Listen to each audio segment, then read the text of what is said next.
Shalom saudara yang terkasih dalam Yesus. Hari ini kita ketemu lagi di dalam pembahasan firman Tuhan. Hari ini kita akan mengupas dengan sebuah tema, mengapa Yesus harus tinggal 40 hari setelah kematiannya. Tetapi sebelum saya lebih lanjut lagi, mari saya ajak kita semuanya berdoa. Bapa dalam surga, kami ingin membahas lebih banyak lagi untuk mengenal Engkau. Biarlah Roh Kudus bekerja dalam hati kami masing-masing, bekerja menjelaskan kepada kami siapakah Engkau dan mengapa tujuanmu di bumi ini untuk menyelamatkan kami. Berikan kami Roh-Mu Tuhan, untuk supaya bisa mengerti akan isi hati-Mu. Di dalam nama Yesus kami sudah berdoa, haleluya, amin.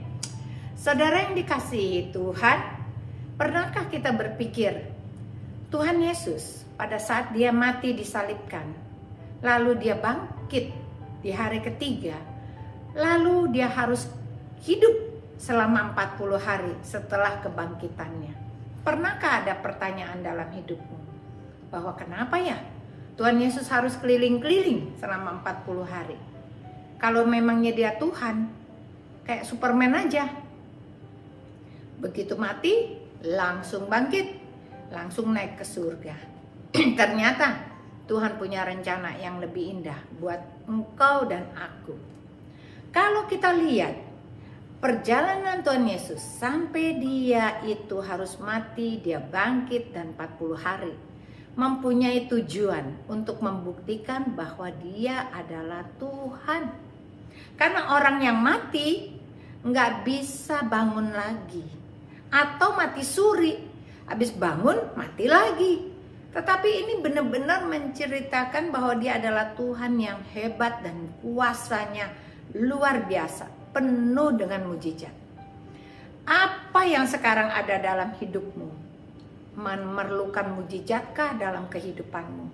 Hidupmu gak berubah, rumah tanggamu gak berubah, keuanganmu gak berubah, tapi engkau perlu mujizat.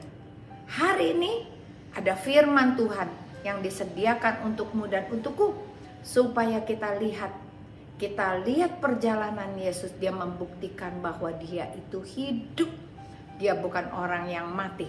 Berarti kalau kita berdoa kepada Yesus, Yesus pasti dengar. Kalau kita minta, Tuhan pasti kasih. Kalau kita berjalan bersama dengan dia, kita tidak akan takut lagi di dalam menghadapi kehidupan ini. Jauh daripada kekhawatiran, jauh daripada was-was dan kecemasan. Karena banyak kali ini orang-orang hidup dalam depresi, tidak jelas masa depan, takut masa depan, semuanya menakutkan. Tapi hari ini ada janji Tuhan untukmu dan untukku. Kita lihat luar biasanya Tuhan. Mari kita akan baca firman Tuhan. Wahyu 1 ayat 17 sampai dengan 18 berkata begini, ketika aku melihat dia, tersungkurlah aku di depan kakinya sama seperti orang yang mati. Tetapi ia meletakkan tangan kanannya di atasku lalu berkata, jangan takut. Aku adalah yang awal dan yang akhir dan yang hidup. Aku telah mati, namun lihatlah aku hidup sampai selama-lamanya. Dan aku memegang segala kunci maut dan kerajaan maut.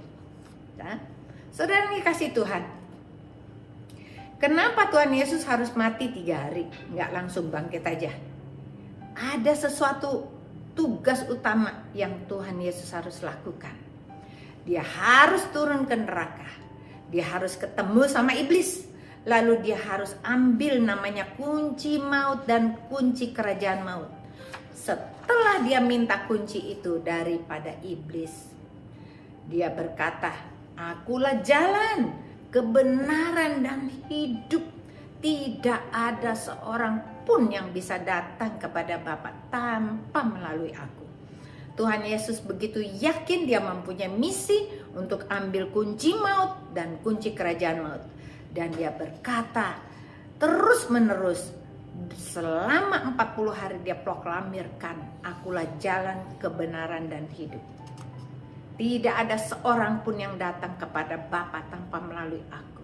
Tuhan Yesus sedang mempromosikan surga. Dia sedang marketingin surga.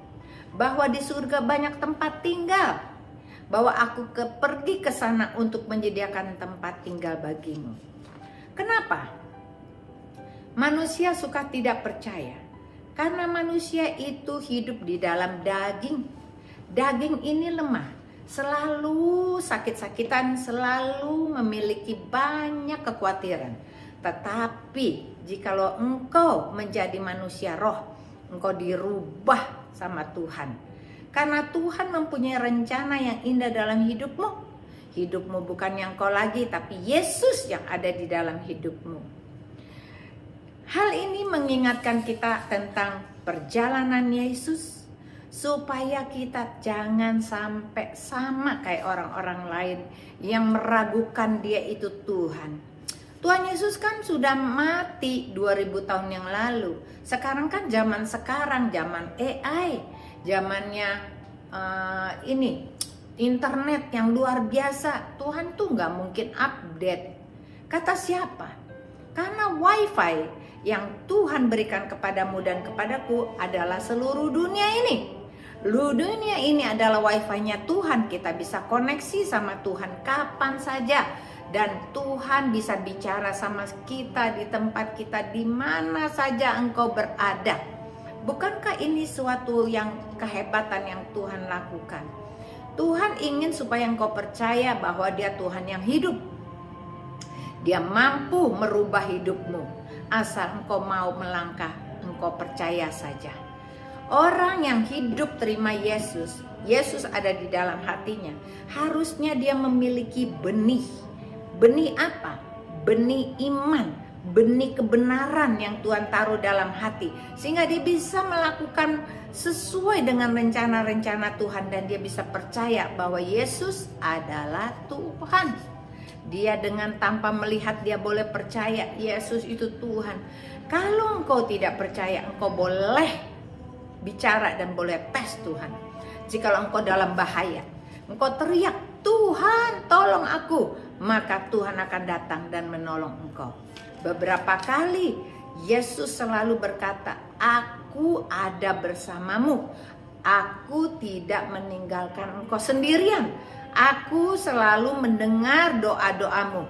Tidak ada hal yang terlalu kecil yang menurut Tuhan untuk dia bisa lakukan buat kita. Tidak ada hal yang terlalu besar yang Tuhan tidak dapat lakukan buat kita. Itu hal yang pertama. Bahwa Yesus harus ada di muka bumi 40 hari. Dia menunjukkan dia Tuhan. Dia pergi dari satu tempat ke satu tempat. Satu tempat ke satu tempat. Pada saat dia menjadi manusia, selama 40 hari dia makan, dia minum, dia berjalan, dia seperti manusia biasa. Tubuhnya memang bukan tubuh manusia biasa karena tubuhnya kudus, tapi dia melakukan semua apa yang sudah dikerjakan. Bahkan dia pergi ke desa demi desa untuk menyatakan bahwa kerajaan Allah telah disiapkan untuk bagi orang-orang yang percaya. Itu adalah hal yang pertama. Hal yang kedua, Tuhan Yesus ingin mengingatkan murid-muridnya bahwa untuk menjalankan misi yang dari Tuhan. Mana ayatnya?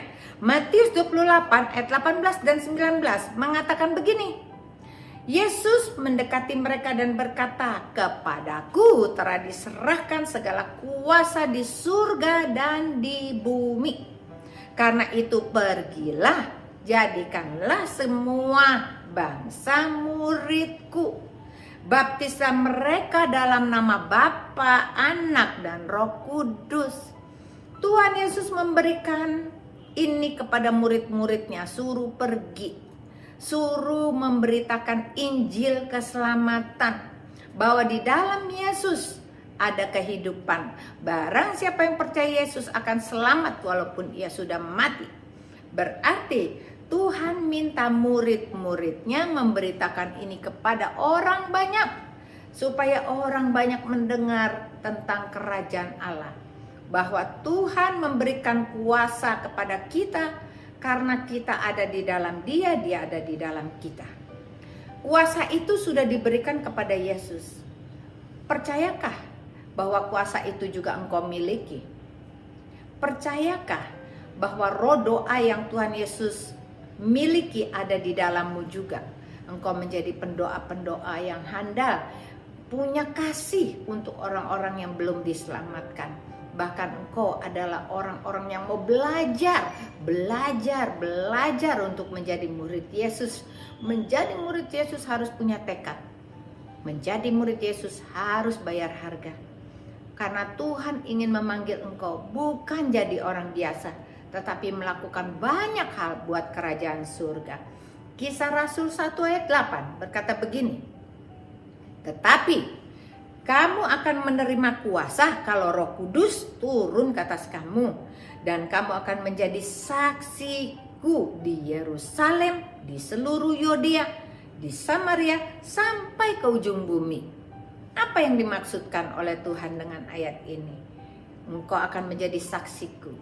Yerusalem adalah rumah tanggamu. Sudahkah engkau menjadi saksi Tuhan di dalam rumah tanggamu?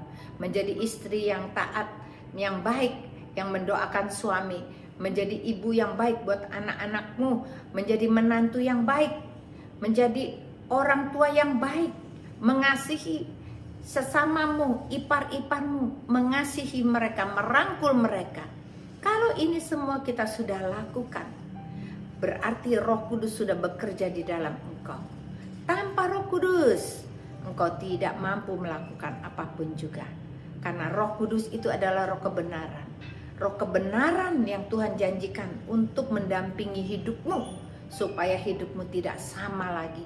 Supaya engkau keluar dari segala kecemasan dan kekhawatiranmu. Tuhan berikan janji bahwa orang-orang yang taat kepada Tuhan, hidupnya tidak akan pernah lepas daripada kuasa Yesus yang menaungi dia. Perlindungan Tuhan buat orang itu, bahwa keluarganya akan diselamatkan, rumah tangganya dipulihkan, keuangannya dipulihkan, penderitaannya, sakitnya disembuhkan. Bukankah kita menantikan hal-hal janji seperti itu? Jangan cari yang lain, jangan cari kepuasan dunia, karena kepuasan dunia hanya sementara. Tetapi kepuasan kita di dalam Yesus, sukacita, damai sejahtera, itu membuat engkau hidupmu penuh damai, sukacita, memberkati banyak orang. Itulah engkau menjadi saksi Tuhan di Yerusalem. Bagaimana dengan kita jadi saksi di Yudea? Yudea adalah lingkungan luar, di luar rumah tangga kita, di komunitas kita, mungkin di KUL, mungkin engkau persekutuan doa, di gereja. Engkau akan menjadi saksi Tuhan yang baik dan menjadi saksiku sampai ke Samaria. Bagaimana menjadi saksi di Samaria? Menjadi saksi di Samaria adalah orang-orang lain yang belum dalam Yesus. Dia akan melihat hidupmu, bahwa hidupmu itu sangat berubah, hidupmu spesial, hidupmu menjadi inspirasi buat mereka. Bahkan mereka saking ingin tahunya, mereka menanyakan apa rahasianya sampai engkau kelihatannya sangat bersemangat dan sukacita. Engkau berapi-api karena kebenaran Roh Kudus yang ada di dalam kita membuat tubuh kita ini Tuhan pulihkan semua. Semangat yang patah Tuhan bangkitkan. Kita yang letih, lemah, lesu, berbeban berat, Tuhan angkat bebannya, dan Tuhan akan bersama dengan kita. Kita akan menanggung segala beban, bukan sendirian, tetapi bersama-sama dengan Dia. Ingat, janji Tuhan. Tuhan ingin membuat engkau menjadi saksi. Pada saat engkau menjadi saksi dan engkau mau membuka mulutmu, Tuhan akan memberikan ke engkau Roh Kudus, supaya melalui Roh Kudus engkau menjadi saksi-saksi Tuhan sampai ke ujung bumi. Hal yang ketiga yang Tuhan ingin lakukan supaya engkau mengerti tentang keluarbiasaannya Tuhan Yesus ini. Kita harus mempersiapkan kedatangan Tuhan Yesus yang kedua kali. Karena kita sudah dengar Tuhan Yesus akan datang kedua kali dan pasti datang. Waktunya kapan kita tidak tahu, tapi Dia pasti datang. Apa yang harus kita lakukan? Kisah Rasul 1 ayat 11. Dan berkata kepada mereka, "Hai orang-orang Galilea, mengapakah kamu berdiri melihat ke langit? Yesus ini yang terangkat ke surga meninggalkan kamu akan datang kembali dengan cara yang sama seperti kamu melihat dia naik ke surga. Yohanes 14 ayat 3 berkata begini, dan apabila aku telah pergi ke situ maksudnya ke surga, dan telah menyediakan tempat bagimu, aku akan datang kembali dan membawa kamu ke tempatku, supaya di tempat aku berada, kamu pun berada. Bukankah ini ayat yang luar biasa, yang hebat, bahwa Tuhan tuh mati di kayu salib, lalu pergi ke neraka, ambil kunci maut dan kerajaan maut, hanya untuk supaya dia bisa pegang ini kunci, bahwa kita yang percaya kepada dia, kita akan selamat. Bahkan dia sudah menyediakan tempat tinggal bagi kita. Karena Tuhan merindukan, di mana aku berada, di situ pun engkau berada. Inilah kasih Tuhan yang luar biasa. Kalau kita tidak mau menerima undangan Tuhan, kita tidak mau merespon firman Tuhan ini, kita adalah orang yang paling rugi. Kita datang ke gereja, tapi kita tidak membawa apa-apa. Kita memberikan persembahan, tapi kita tidak pernah diberkati. Karena semua yang engkau lakukan untuk dagingmu. Tetapi kalau kita ingin mengasihi Tuhan, ingin mengenal dia dan percaya sungguh-sungguh, maka dia akan memberikan kepada kita Roh Kudus. Sehingga kita semakin hari semakin solid, semakin percaya, bahkan semakin memberikan persembahan tubuh kita semuanya untuk Tuhan. Karena tubuh kita ini adalah bait Allah. Tubuh kita adalah gereja. Disinilah Tuhan berdiam di hatimu dan di hatiku, supaya dia bisa melakukan yang terbaik untuk kemuliaan Tuhan, dengan memakai engkau sebagai saksi-saksinya. Bagaimana engkau menyatakan kebaikan Tuhan, bagaimana Tuhan tolong engkau, bagaimana engkau benar-benar berdoa dan Tuhan menunjukkan wajahnya kepadamu. Engkau bisa bersaksi buat orang. Engkau yang sakit, engkau disembuhkan, engkau bisa bersaksi. Engkau yang susah dan terbelenggu, engkau dilepaskan, engkau bisa bersaksi. Sehingga nama Tuhan diagungkan. Inilah misi yang Tuhan berikan kepadamu dan kepadaku, supaya kita semuanya bersemangat dan mengambil mandat daripada Tuhan ini sampai dia datang kedua kali, dan engkau dan aku akan menerima upahnya, yaitu mahkota kebenaran, mahkota kekudusan, mahkota kemuliaan, sampai kedatangan Tuhan Yesus yang kedua kali. Mari kita berdoa. Bapa, terima kasih untuk semua kasih-Mu, terima kasih untuk firman-Mu, ya dan amin, meteraikan dengan kuasa darah anak domba Allah, tidak pernah keluar lagi dari hati kami. Kami menerima semuanya dan kami akan lakukan di dalam nama Tuhan Yesus. Haleluya, amin. Tuhan Yesus memberkati.